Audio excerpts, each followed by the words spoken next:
এজন্য আমাদের নামাজ, এগুলো তো কোনো নামাজই না। নামাজও পড়ি, আবার কিরণমালার কথাও ভাবি, নামাজেও দাঁড়াই, সাকিব আল হাসান ছক্কা মারলো না চার মারলো, এই চিন্তা আছে না নাই? নামাজেও দাঁড়াই, শেয়ার বাজার কি বাড়লো না কমলো, টেনশন আছে না নাই?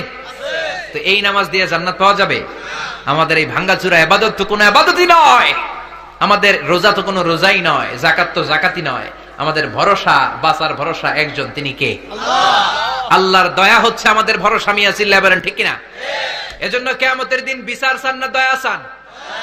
বিশ্বনবী বললেন মান্নু কিসা উযিবা, যার বিচার আল্লাহ সেদিন করবেন তার খবর আছে না নাই? আল্লাহ যদি বললেন নামাজ পড়লি না কেন, রোজা রাখলি না কেন, যাকাত দিলি না কেন, টেন্ডারবাজি করলি কেন, চাঁদাবাজি করলি কেন, খাদ্যে ভেজাল দিলি কেন, মাছে ফরমালিন দিলি কেন, ওজনে কম দিলি কেন, নারীদেরকে ইফটিজিং করলি কেন, এই কেন কেন বলে যখন আল্লাহ বিচার করা শুরু করে দিবেন, জিজ্ঞেস করা শুরু করে দিবেন, বাঁচার উপায় আছে নাকি? বাঁচার উপায় একটা, তার দয়া। জোরে বলেন কি? এজন্য দয়া চান না বিচার চান?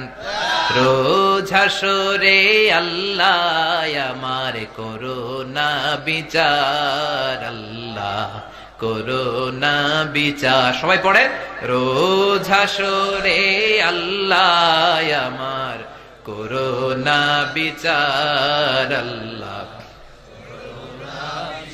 বিচার চাহি না তব দয়া চাহে, এ গুনাহগার আল্লাহ করুণা বিচার। পড়েন আমিন, আরো জোরে পড়েন আমিন।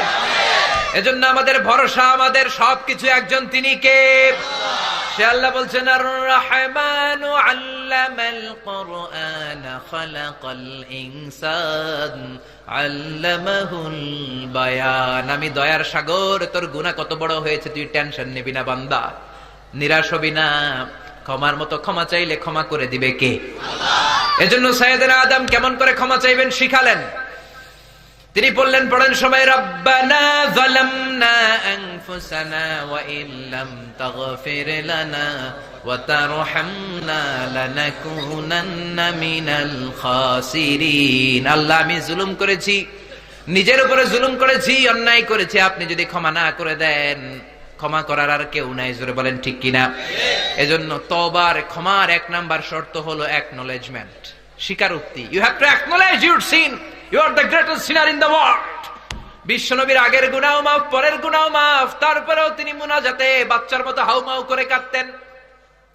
তিনি নিজেরে ছোট করতেন, নিজেরে বলতেন, আল্লাহ ইন্নী আবদুক ওয়াবনু আবদিক নাসিয়াতি বিয়াদিক মাদিন ফিয়া হুকমুক। ও আল্লাহ, আমি আপনার গোলাম, গোলামের ঘরের গোলাম, বান্দির ঘরের গোলাম, আমার মাথার চুলের ছুটি আপনার হাতের কবজায়। কোন সুবহানাল্লাহ।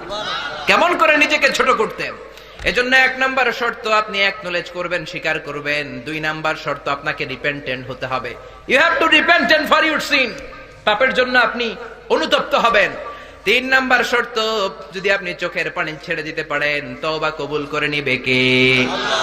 দুইটা ফোঁটাকে আল্লাহ বেশি পছন্দ করেন। এক হলো শহীদের রক্তের ফোঁটা, দুই হলো অনুশোচনার কারণে চোখ দিয়ে বেয়ে বেয়ে ঝরে পড়া চোখের পানির ফোঁটা। কোন সুবহানাল্লাহ। চোখের পানি ফোঁটা যদি আপনি ছেড়ে দিতে পারেন, আপনারে মাফ করে দিবে কে? আল্লাহ।